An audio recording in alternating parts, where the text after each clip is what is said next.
Kain tayo. Karating ko lang galing work. At saka ito yung aking hapunan. Normally prutas.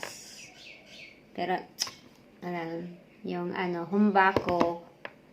Tapos, yung talaga na pagkahumba, yung talagang nagkahihiwalay-hiwalay na. Sa sobrang lambot. Para sinadya kong paghiwalay. Yung yung overcook. Yung halos yung mga niya. Ang grano magkadurog-durog para pangpalamang ko dito sa aking ban. Yun yung aking yung aking hapunan today. Normally, almusal ko to. Pero dahil tinamal akong kumain ng prutas, ito na lang aking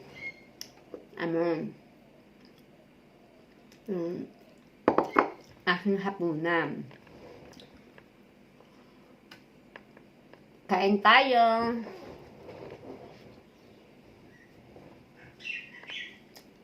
Humba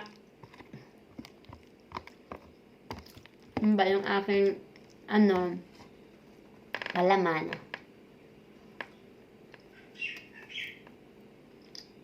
Bumibili talaga ako ng ganito ready-made na para wala ng problema. Kain na lang.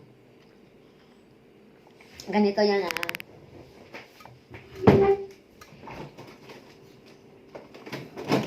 Ganito yung binibili ko. 15 kapiraso. Frozen sa section. Tapos anuhin yun na lang. Initin ko na lang sa microwave. Tapos i-stack ko. Nagbibili ako ng marami, i-stack ko dyan. Para pagka umaga, mabilisan lang. Bago pumasok sa work, kain na nito. Tapos, Ovaltine at saka tea.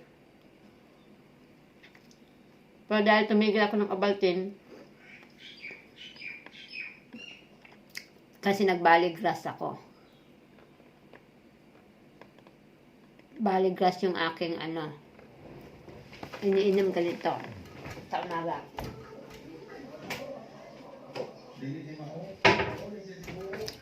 Ito yung iniinom ko sa umaga. Baligras powder lang siya. Sa loob. Wala na nga Naubos na. Kaya tumigil ako sa pag-Ovaltine. Yan yung partner ko dito. So, nabubusog ka dito kahit wala kang kinakain. Baligras.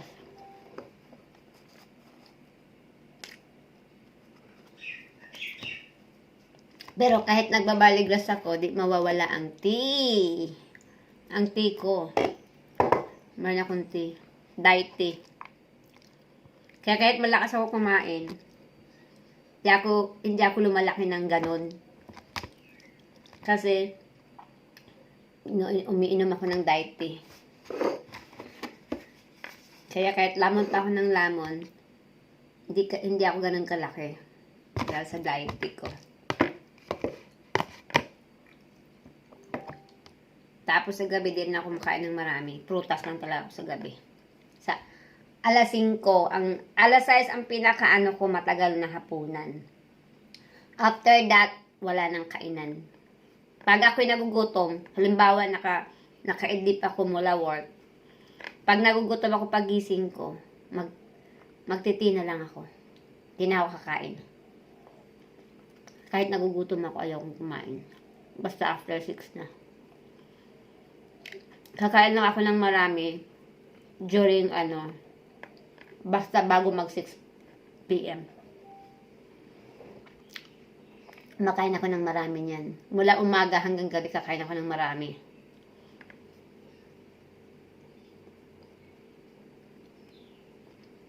Pero pagsapit ng 6 p.m., yan ang pinakadisiplina ko. No food.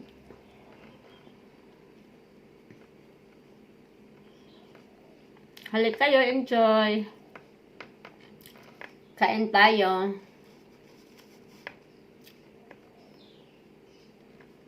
Okay, bye-bye na.